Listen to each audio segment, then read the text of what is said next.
Oh, I see we have quite a key verse coming up here. Number 14. Okay.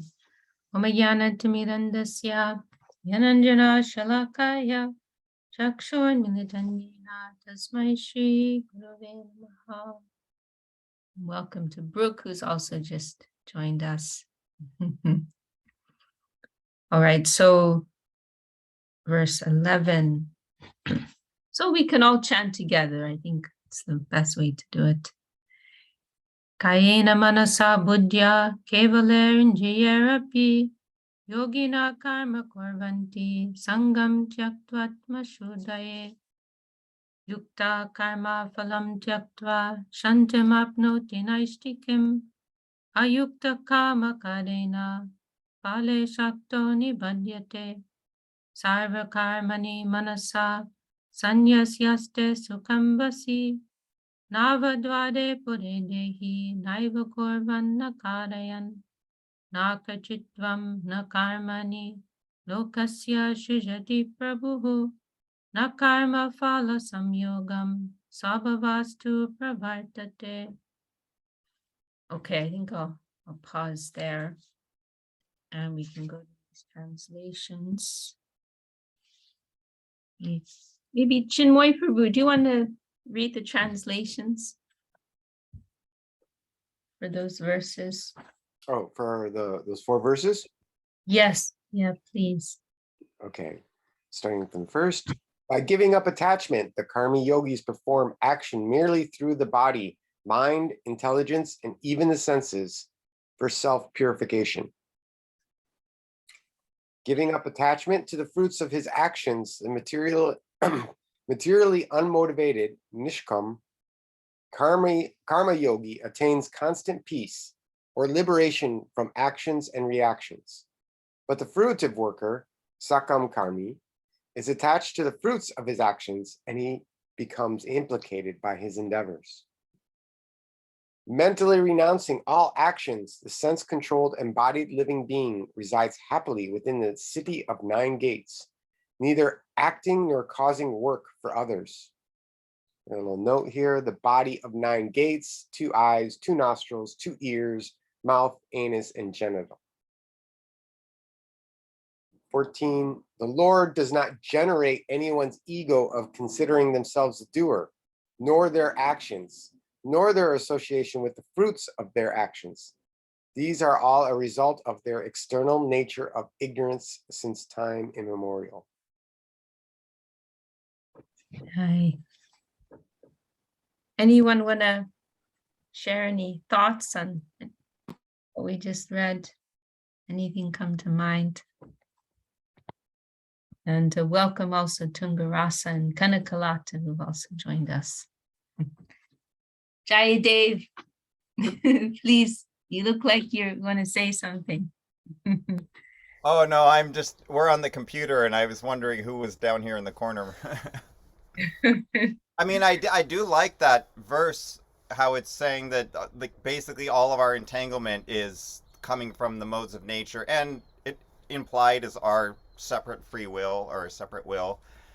You know, Krishna doesn't create this whole mess, we do. Kind of, I do appreciate that. That helps me a lot because on the spiritual journey, I went from like, why me, God, to like, oh, me, God. But then remember, God's always sweet and merciful. So having that healthy relationship with God as the all loving, all joyful, all sweet, all good, while all of the stuff I'm dealing with is the result of my own and the collective's actions and human history and all of it, blah, blah, blah. Very nice, very nicely expressed. Beautiful. Anyone else? Chinmoy Prabhu, you want to share any more thoughts on that? These verses. Well, I think this is one of the most difficult things to accept in Krishna consciousness, that basically, as Guru Maharaj said one time, it's actually all your fault. It's very hard to accept, because we do want to blame others or blame the environment or even blame God. But yeah, this is something I think we could definitely talk a lot about, because it's one of those hard truths of reality. Mm, mm. I really like how Krishna like really breaks it down for us here. He's like, I don't generate the ego of persons considering themselves the doer, nor do I generate their actions, nor their association with the fruits of their actions. He's really breaking it down for us. Really breaking it down for us. These are all a result of their external nature of ignorance since time immemorial. So it's no, it's just very, it's very purifying, very clarifying to meditate on these things. And it's very sobering, when we have those moments when we really feel with stark humility and perhaps humiliation that there's nobody we can blame, other than ourselves. Nobody we can blame other than ourselves. I would just like maybe a little clarification if someone knows more about that word, svabhava, the nature, their nature, talking about the nature of the jiva soul. Yeah, I've heard that too. I've seen it used a lot.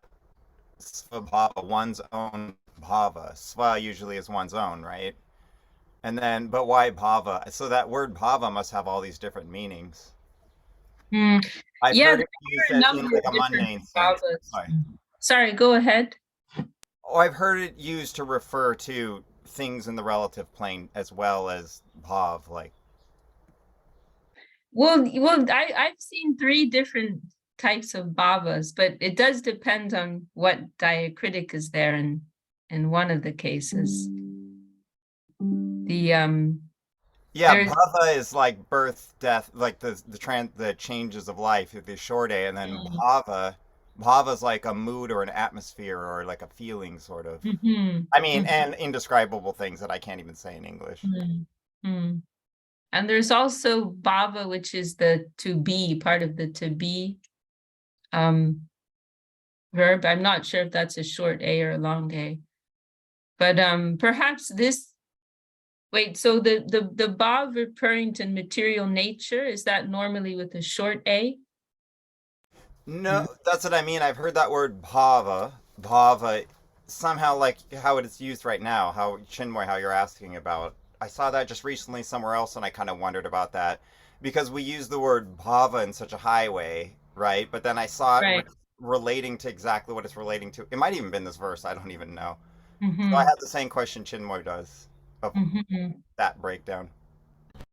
It may be like a neutral word referring to like mood, right? And it can be high, can be low, right? Something like that. Yeah, we use it in Indian classical music for the mood of a raga. It has a bhav, it has its own bhava. So it can be like a little more mundane or relative. Maybe mundane's not the right word. Anyone else have any thoughts on these verses? Hi Krishna, it's Dana.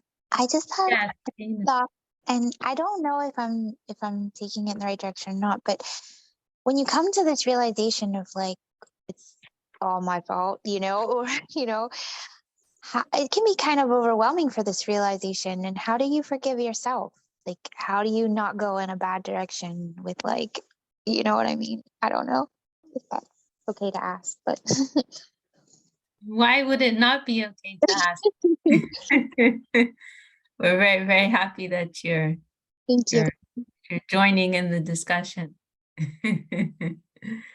Well, we are progressive optimists, and this was something that our friend Professor Jason, he brought up recently, how this is something that he appreciates about Vaishnava culture, that that there's an ability to acknowledge our conditioned nature, and also that it's okay.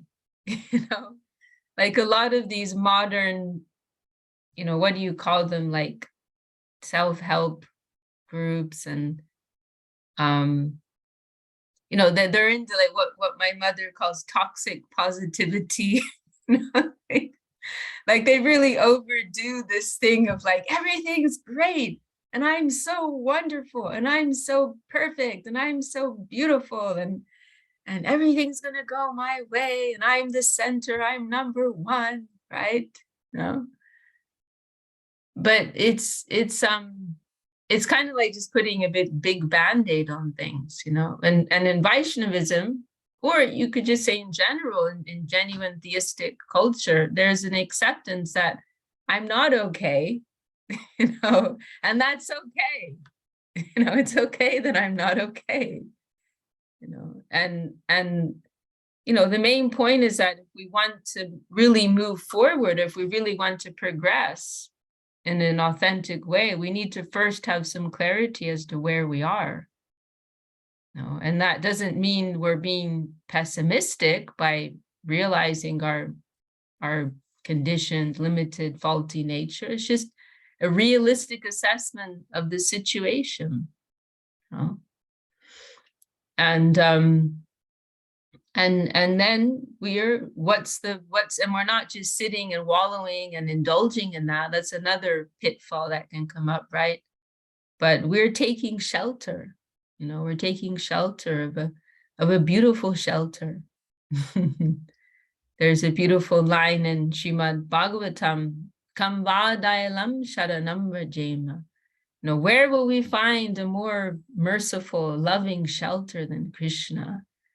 You know, ho bhakiyam sanakalakutam jigham saya paya aptyasadvi le begatim dachi uchitam zatonyam kam vadayalam sharanam vrajema. That Krishna, you know, how merciful is he? This wicked witch, she came to with poison smeared on her breasts to try and kill him.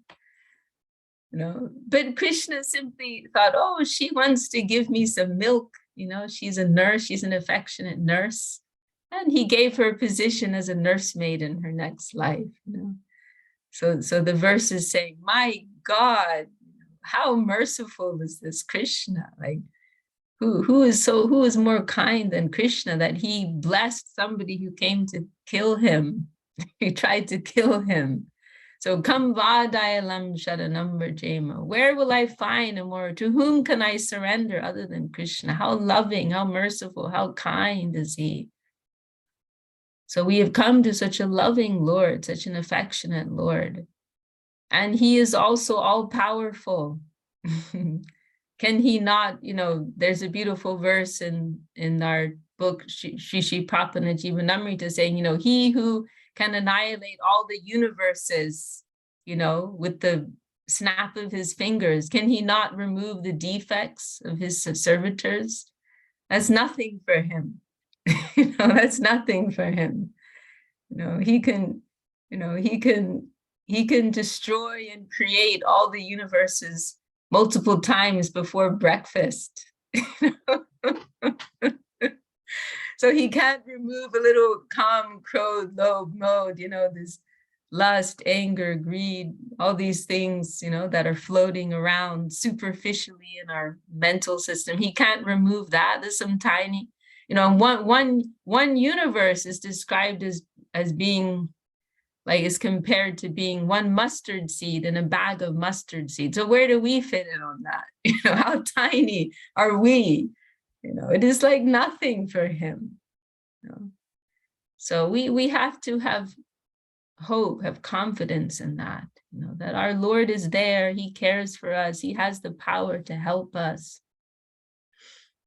I remember once our Gurudev, he gave, you know, there were a few occasions I noticed when our Gurudev, he came to give a talk, and he either indicated or directly stated that he'd been thinking about it for several days. You know, like that's how much he cared about the devotees. He would sometimes like be considering, like concerned about a particular point, you know, in regards to how he can support the practitioners, and then thinking, how can he present this? How can he help us? And then coming and explaining this point. I remember one occasion that I was there when that happened. The point he wanted to share was this, that he said that, you know, I want that the devotees will have confidence, will have faith in the mercy of the Lord. you know. And he was discussing these verses in the scripture Srimad Bhagavatam, where Krishna is giving this reassurance. Jato Shadamat Kata, so they begin like this, you know, saying that it is natural that we will have defects, you know. We've signed many contracts, you know, in this material world, you know, and we've been operating, you know, on the basis of this entanglement since time immemorial. And now we've come to the shelter of the Lord, of Guru, Sri Chaitanya Mahaprabhu. But we cannot expect to immediately become free of these lower things, right? So naturally, these verses are, it's like 4 verses. They're saying that that person will, from time to time, they will again come under the control of these lower tendencies. But they will not remain there forever. They will again come up, you know. And Krishna will also give his mercy in such situations. And eventually they will come through. They will overcome everything. And finally, Vidyate Hridaya Grantis Chidyante Sarva Samshaya Kshiyante Chasya Karmani Mayi Drishte Kilatmani. Finally, the knot on the heart will be broken, will be pierced. And all our karmic entanglements will be destroyed. And we will feel our connection, pure connection with Krishna, see Krishna's presence everywhere. So, you know, we have, as our Gurudev would say sometimes, our future is very bright. You know, he would say that to the devotee. Your future, devotee, sometimes your future is very bright. So we have to be hopeful and optimistic. But we also first need to have some awareness as to where we are. Just like a student, you know. We are students. And, you know, if someone may be a great Olympic runner or a ballet dancer or whatever it may be, but they still need a guide, they still need an instructor. And if they're going to improve, they need someone to point out their faults, right? A sincere student will thank someone for pointing out where they're lacking. Oh, okay, now I can build on this, you know. If everybody just claps and smiles politely, I'm never going to grow. No, but I sincerely need to know, thank you so much for telling me where I'm going wrong. Thank you so much. That's a true friend. So having this awareness of our own failings, it's not something to be depressed about. It's actually, you could say, like, it's like, you know, it's a starting point. You know, it's a point of research, you know, and then we can move forward with that. Sambandha Gyan, this is a part of what's called Sambandha Gyan, you know, means having clear understanding of what is our real situation, you know, not what the media tells me, not what Hollywood tells me, you know, not what, you know, magazines are telling me, or what my family or whatever, my neighbors or school teachers, whatever, but what's coming down from a higher layer.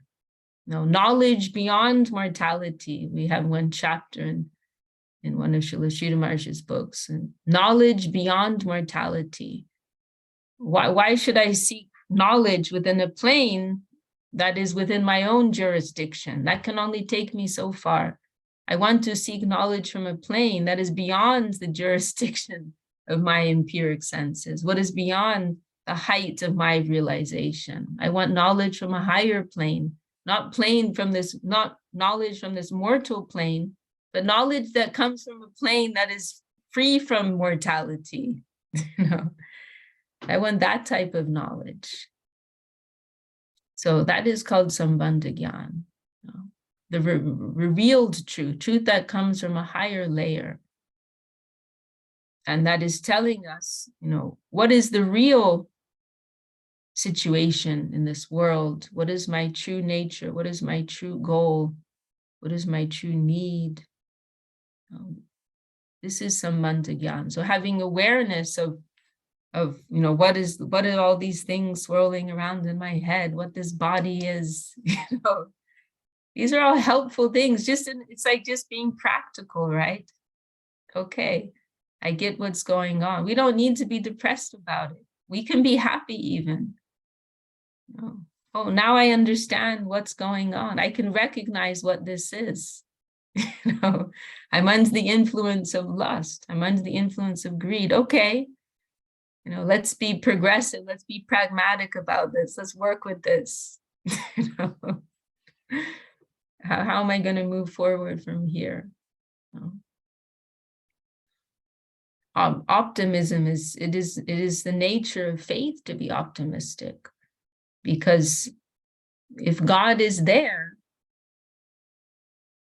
and our Gurudev, he liked that line. Isn't it like on the dollar? No, the dollar bill says, "In God we trust." But there's another expression our Gurudev liked. God is good. In Bengali, they would say Bhagavan Mangal Moy. It means like pretty much the same. God is good. He liked that very much. So God is there and God is good and he's in control. So it's going to work out good. One way or another, it's going to be good. Even if it's bad, it's going to be good. It is good. So there's no room for pessimism. And actually, if we're very honest with ourselves, it's a type of ego. When we get too stuck, there are different types of ego. Low self-esteem is one type of ego. One type of false ego. Arrogance is a type of false ego, and insecurity and low self-esteem, that's another, just two sides of the same coin, actually. Different expressions of mundane misconception coming out. So we're not interested in any of that. We don't want a superiority complex, but we also don't want an inferiority complex. We want to be spiritual beings. We want to shine in the Lord's light. We want to dance in his symphony. We want to dance in the universal dance, not in our concocted, finite realm that we've created. So, and sometimes the best thing we can do is just keep going, right? One foot in front of the other, keep going. Recognize, oh, now I'm going through this and now I'm going through that, but I'm not going to get stuck on those things. I know what they are. I'm just going to keep going forward, one foot in front of the other. Our Gurudev, he said once, the sun does not shine every day, but I won't stop my work because of that. So some days it's cloudy, some days it's rainy, but we still go on. But then this is what is so helpful about Sambandha Gyan, like having this proper awareness of things, is that we can recognize things for what they are. We can recognize.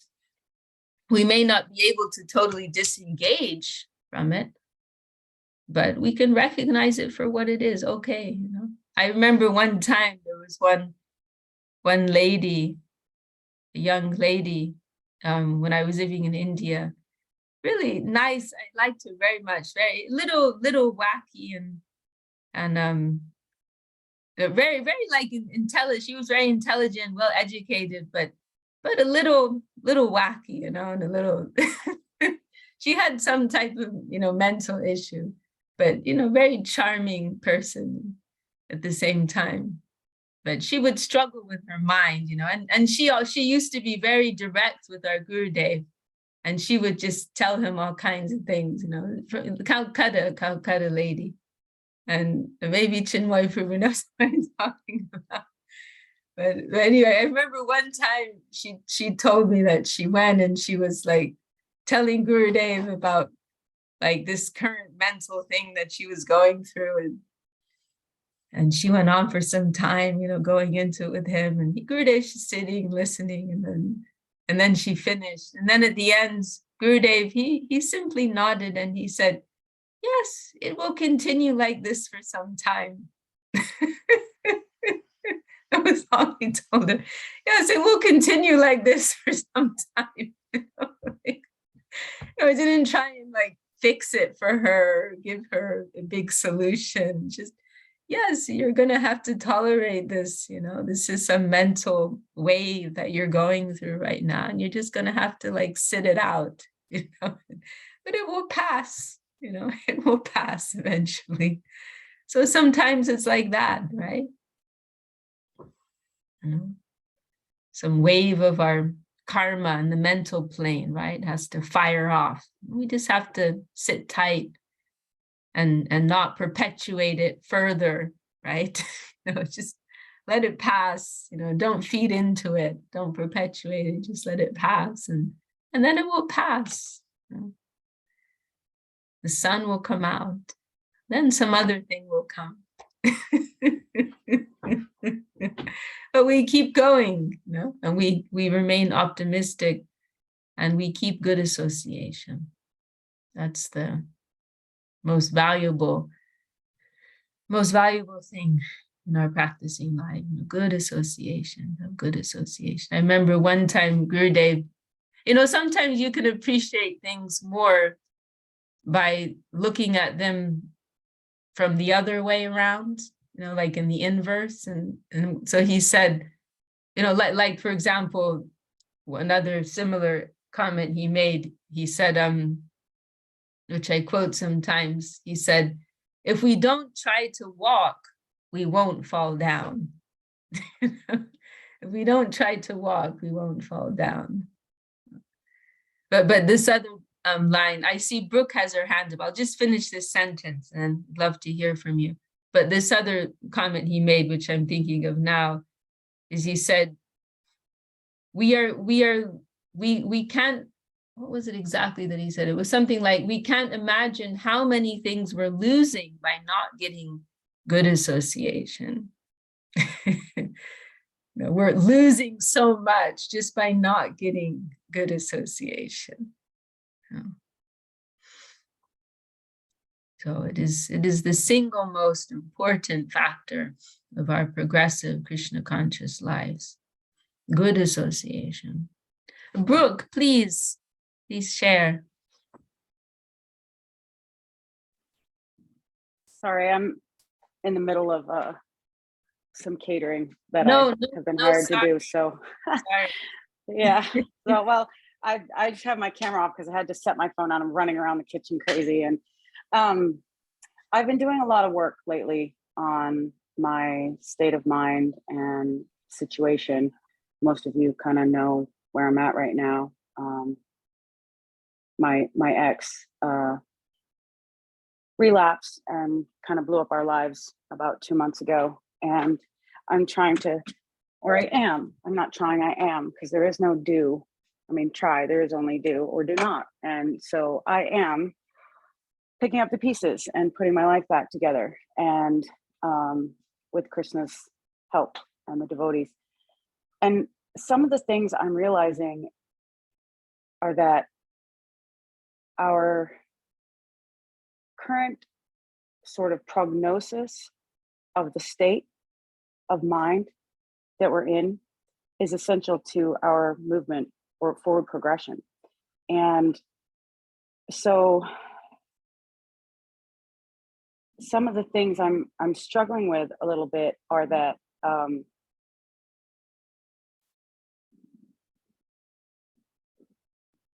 don't want to identify with the past.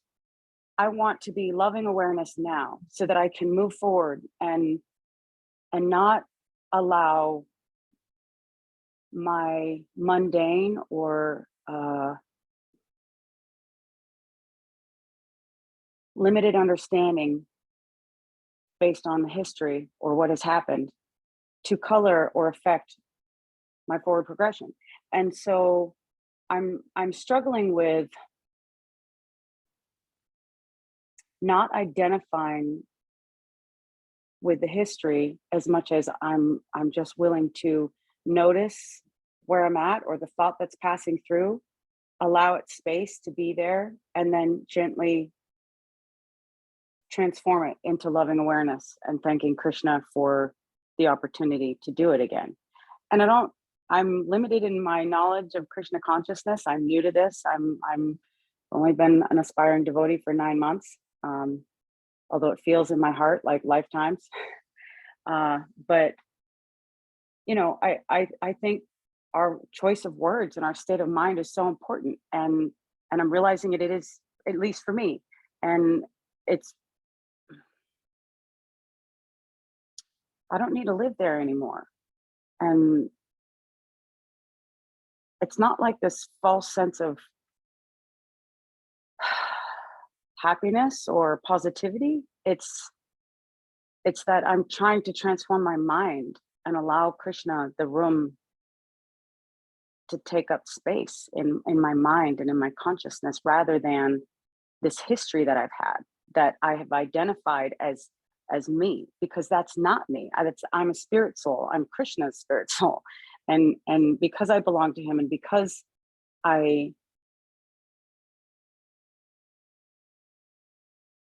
focusing my life on him now, I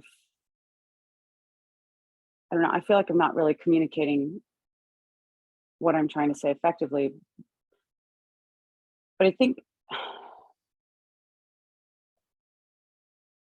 I've been involved in the Bhakti recovery groups, which has been amazing and impactful, and so many incredible devotees, some of which have just become dear friends. And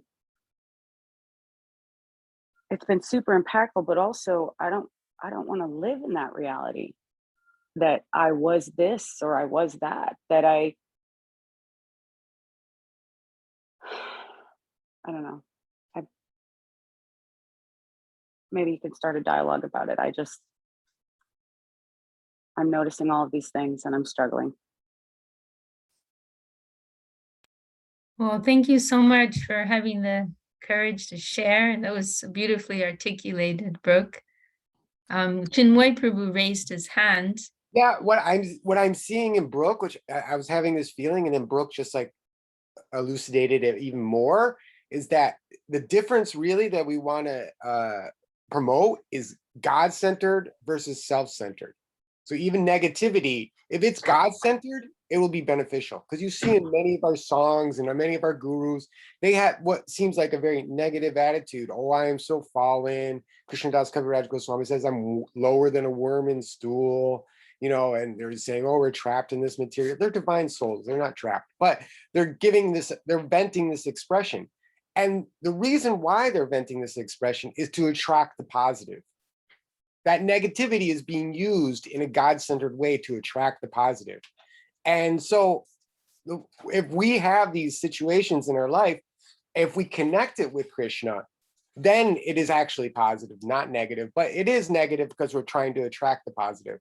Maybe I'm not making any sense, but that's what came to my mind when I was hearing Brooke speak. That's beautiful, Chinmoy Prabhu. Thank you. And yes, that is the positive side of these negative things that we go through, right? And actually, our Gurudev pointed out that these things, they can put us in a better position to receive divine grace.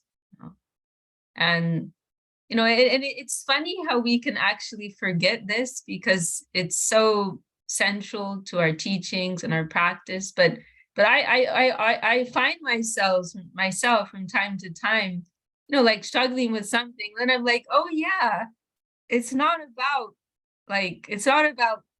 how I'm gonna overcome it. Like, oh yeah, it's like this big relief. Like, oh yeah,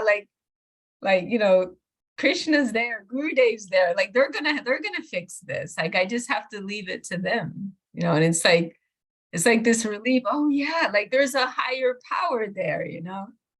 Like I'm not just lost at sea, without any guide and no help, nothing. But there's someone out there, look, there's someone looking out for me. There's someone who's going to take care of this. So yes, I think yes. sometimes when people are like, they're struggling with depression, and then they identify with depression, and they're going around saying, well, I'm depressed, and I recognize that I'm depressed now. And it's great to recognize that you're in depression or that you've experienced depression. But then once you recognize it, do you want to own that for 20 years? Or do you want to give it to Krishna? And do you want to surrender to Krishna's will for your life? And every time you have that thought of depression, that Maya veil that begins to form over your mind, because you are not depressed. Your mind is depressed. Your mind is playing this trick on you, which is Maya's job, of course, but that's not who we are. Mm-hmm. That's not essentially who we are. I mean, so just to touch on again, not to go back to, but like I realized that I was very codependent in my relationship. And I'm so grateful it blew up, because I recognized this toxicity that I had. We're talking about owning or being responsible for things that are going on in our lives. And it's funny because I was sharing with somebody, like, I recognized that after 15 years of this relationship, that I was so toxic in it, that I allowed the treatment that I got in my relationship. And this person was very upset that I was saying this. How can you say that? That's victim blaming. That's not what I'm saying. I'm not saying it's my fault that he was violent with me. I'm saying I recognize the part that I played in allowing this behavior to continue. Mm-hmm. I recognize the part that I play in continuing this narrative in my life. And I'm so grateful that it blew up and everything went south, because now I get the opportunity to really look at my part in the play and decide whether or not I want to rewrite it. And thank you, Krishna. Now I get to rewrite it. And now, rather than focusing on this thing that happened to me from this stance and this place of being a victim, now I get to take real responsibility for how I want to move forward next, and beg Krishna for the ability and the intelligence to move forward with grace, dignity, and gratitude. Not wallow in this space of I'm this or I'm that, identifying with this Maya body. Does that make sense? Very much so. Very wonderfully articulated, very beautiful. Thank you, Brooke. Thank you so much. And Radhana Rupini also has something to share. Well, when we were talking about, our faults or situations we're in and stuff, we have to remember that, yes, we're not the doers. We are not the doer. But at the same time, we have to take responsibility for our actions and the choices we make in this life. It says in the Bhagavad Gita that Krishna is the ability in man, and I think women too. He is the inspiration that we feel, he's within us. And so as Paramatma in our hearts, and Krishna is our ability. Whatever good we can do, whatever good abilities we can do, it's actually Krishna helping us. But we also have to remember being these conditioned souls within these meat bodies, that we have so many faults. And when we can go internally and see our faults, it's the beginning of our being conscious, because we have to be conscious of ourselves, of our bodies, and then we become conscious of the outside, And one thing that I always remember up to now, and a lot of people, I feel, some of my God brothers and God sisters that I associate with, they tend to forget a little bit about the law of karma, the very basic law of karma. It's not going to go away. It's like, even just these bodies that we're in, it's a fructified karma in this lifetime. this is my karmic body in this lifetime, which was created in a past life, you know? And so like things that have happened to me in my own life, I'm 66 in a few days. So I've lived a long life and I've had a lot of heavy and major tragedies in my life. And at first I would think, how can Krishna do this to me? Or how can this other person do this to me? Or why did I have to live in hell for 16 years or whatever? Then I realized as I read more and chant more that, yeah, it's karma had to burn. And there's nobody to fault at this. And there's only one way to go, and that's forward. And that's with service. And that's with trying to have more sadhusanga and reading more and get out of my mind space, you know. But we do have karma still. And we will either, wow, I inherited $2 million. That's like a good karma that came from the past life. So these are all things we have to see within this life to understand. At least that's how I understand how things happen to me, good or bad, and what to do with it.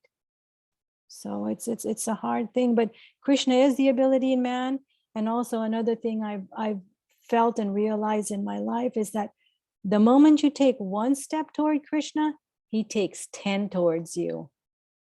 It's like, keep on going. So Beautiful. we have to remember our karma too and be tolerant. So we also have to think about our actions in this life for the next. There's been a lot of heart sharing in this meeting today. Thank you, Radhana Rupini. I want to check in with Dana. Was your question answered?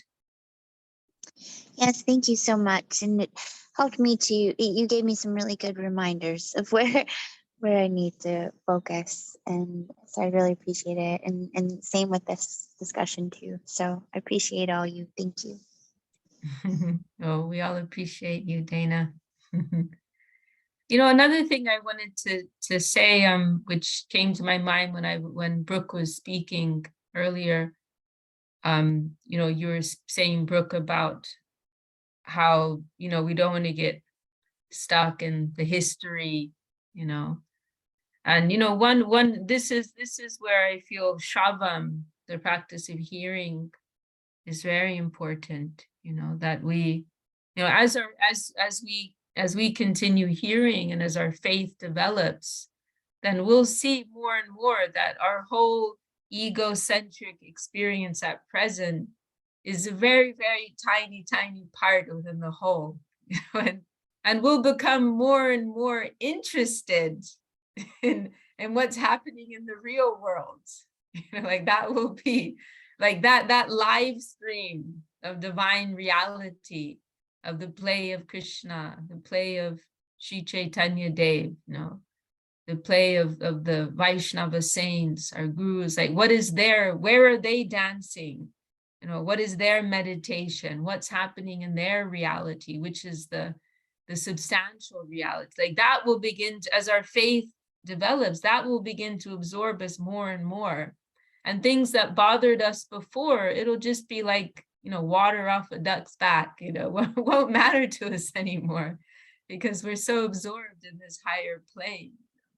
So, you know, that is where, you know, plugging in to hearing, you know, Harikatha talks about the Lord is so important, so important. That will help to develop this laulyam, this attraction, this taste for that higher plane.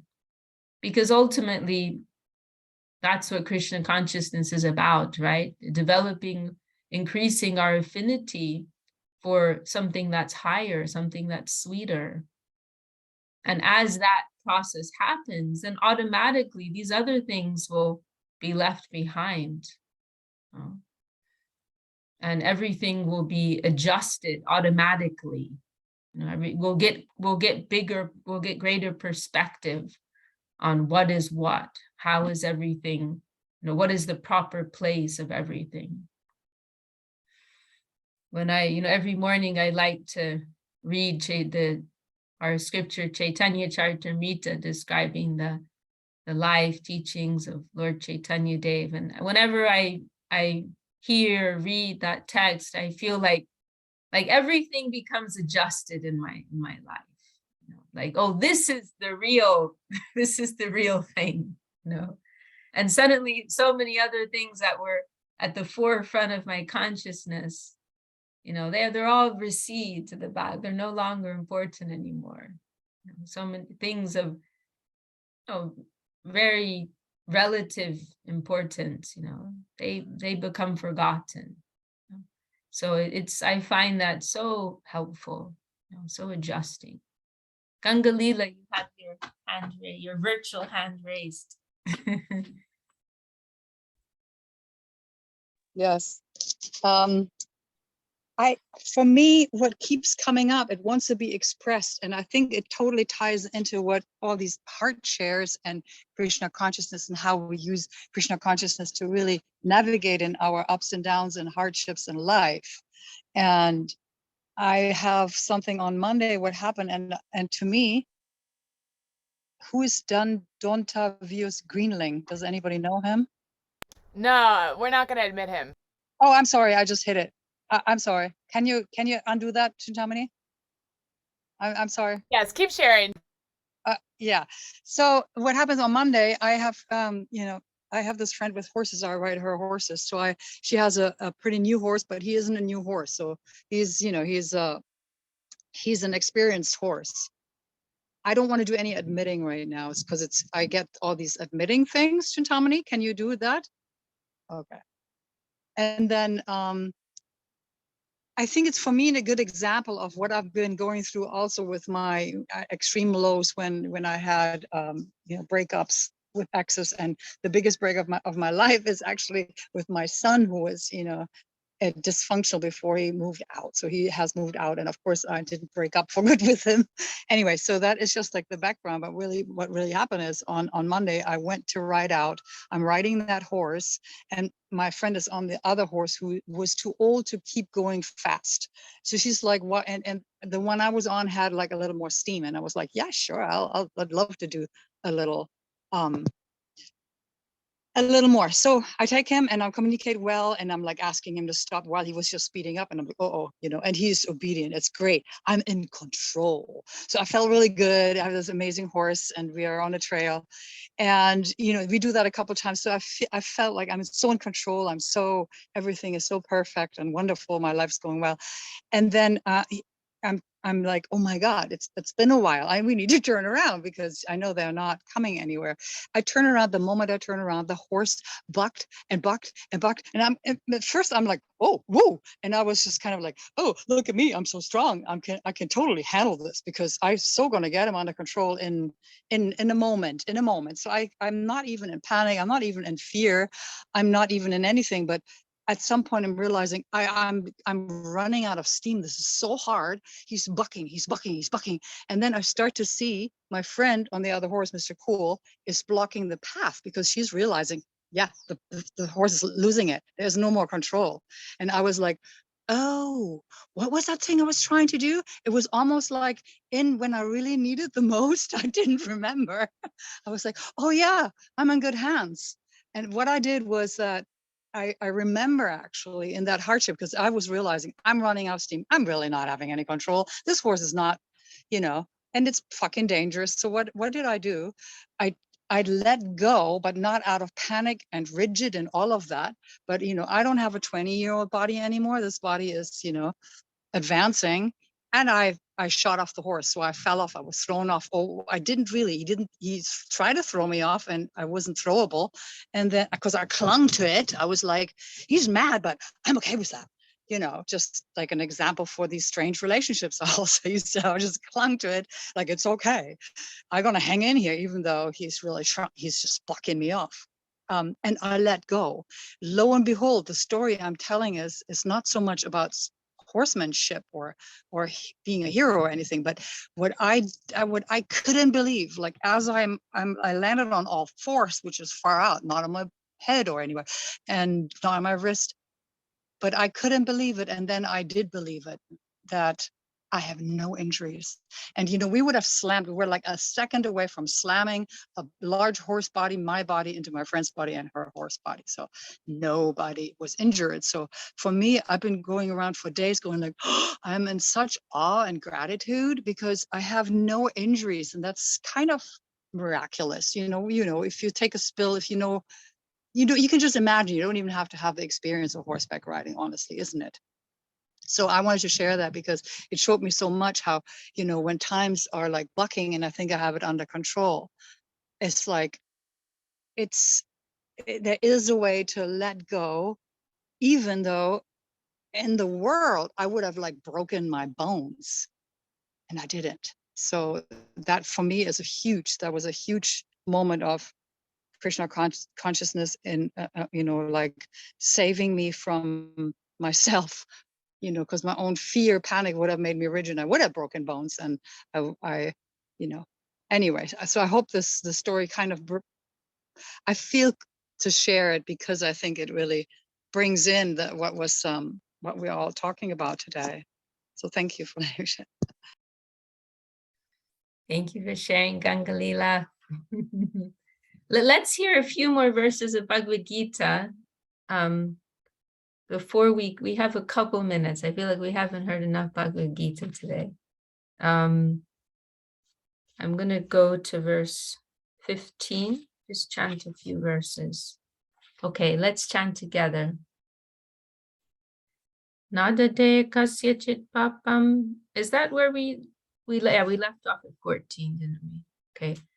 Nadate kasyachit papam nachaiva sukritam vibhuhu agyanena vritam gyanam tena muyanti jantavaha gyanena tutara gyanam yesham nashitam atmanaha tesham aditya vajnanam prakashayati tatparam tad buddhayas tadatmanas tanishtas tatparayanaha gacchantya punarvitam jnana nirduta kalmashaha.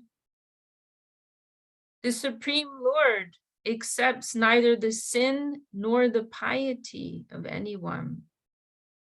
The living beings fall into illusion because their knowledge is covered by ignorance. For persons whose divine knowledge has awakened, their ignorance is destroyed, and their wisdom, like the shining sun, reveals the supreme reality. I'm going to read that one more time. For persons whose divine knowledge has awakened, their ignorance is destroyed, and their wisdom, like the shining sun, reveals the supreme reality. Those whose illusion has been completely dispelled by knowledge always think of me, the Supreme Lord. I am their meditation, and they abide in me alone, hearing and singing my unending glories in pure devotion. Thus they are liberated from the mundane. Now this next verse, it's quite a well-known verse of Bhagavad Gita. And even if you don't know the Sanskrit, I'm sure many of you are familiar with the idea here. Vidya vinaya sampane brahmane gavihastini shuni chaiva swapakecha pandita samadarshinaha ihaiva terjita sargo yesham samyestitam manaha nirdosham hi samam brahma tasmad brahmani te stitaha. The enlightened souls see transcendence within all living beings, whether the humble and learned Brahmin, the cow, the elephant, the dog, or the dog-eater. Therefore, they are to be known as Pandit, men of true wisdom. Those whose minds are equipoised in Brahman have conquered the cycle of birth and death while living within this world. By their perfect spiritual equanimity, they are always situated in transcendence.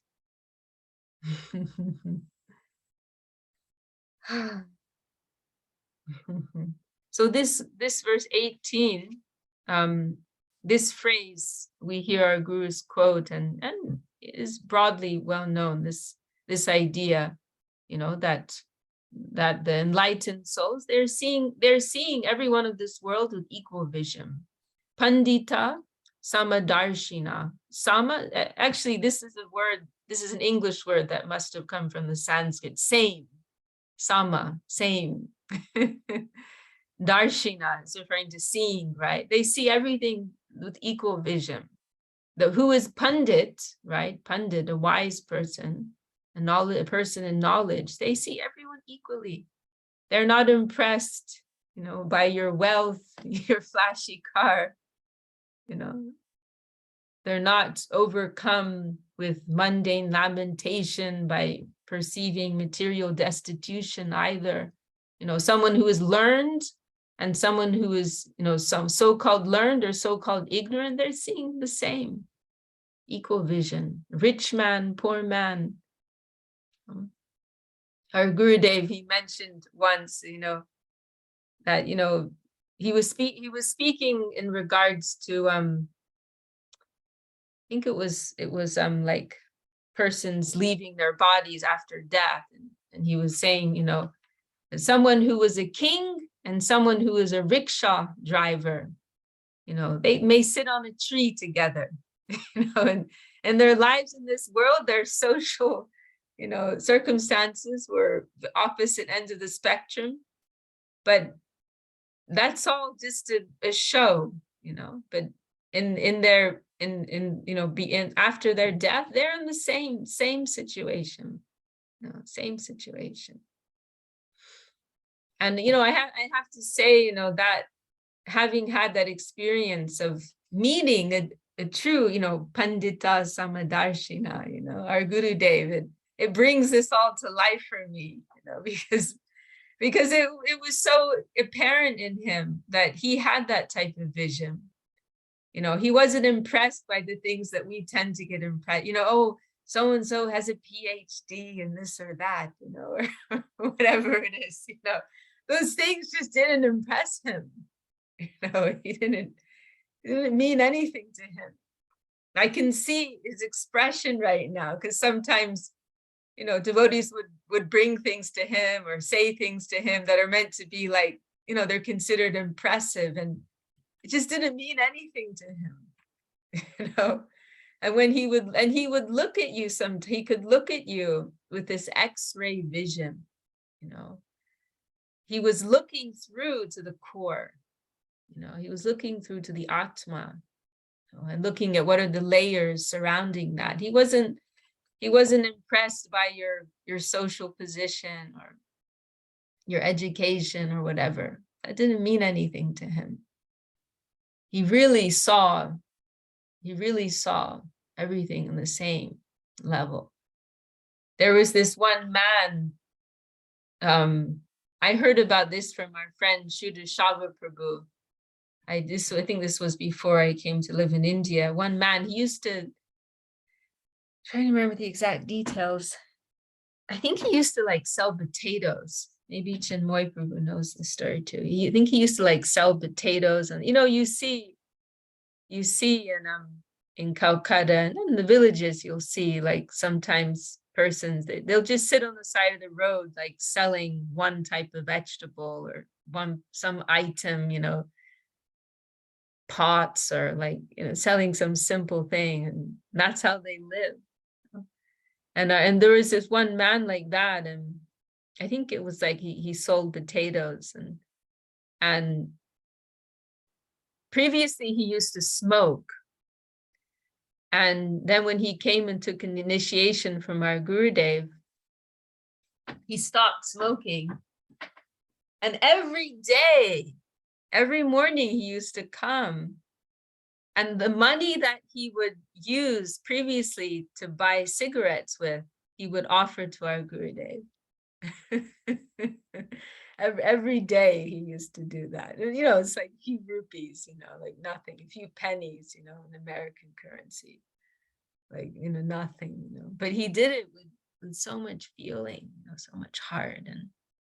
And then he became very sick, and he died, you know, I think prematurely. I think he was still fairly young, relatively young. And our Gurudev made some comment about him, that he said he has the type of devotion that I'm afraid of. No, he has such a strong devotion in his heart. And no, to the average onlooker, he just looked like a very simple man, you know, one out of millions of persons living in Calcutta, living a very simple life, you know, probably not very educated, you know. But our Gurudevs, he made this very high statement about him, and he spoke about, you know, how much how much he appreciated his association, and he had such a strong type of devotion, he was afraid of it. And we heard this from Shuddha, and he said it really struck him, because he hadn't thought that much about that man, you know. And there were so many people also who had come to our Gurudev. So it was like one man out of so many, you know, but he meant so much to our Gurudev. So that was something that, you know, what we're reading in Bhagavad Gita, that was something, you know, this description, that was something that we witnessed in the person of our Gurudev, his divine grace.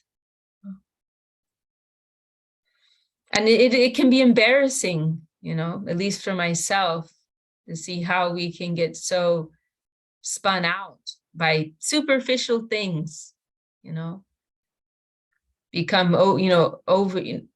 overly in a state of lamentation over material deprivation, and a state of exaltation, material gain, you know, like it's embarrassing sometimes, you know, to see how we're impressed by superficial material things, you know, and how we feel we're lacking because of some material deficiency. You know, it can be embarrassing, you know, to see that within ourselves. So we are fortunate we can have exposure to these divine texts, and remember our association with the saints, and recalibrate, recalibrate, and remind ourselves, oh, this is the real situation. This is the real situation. Let's not get carried away by these relative conceptions. Jai Shri Bhakti Sundar Govinda Dev Goswami Maharaj Ki Jai. Well, we are going a little bit out of time. Anyone have any burning last shares before we close? Or should we ask Ganga Leela to pray us out?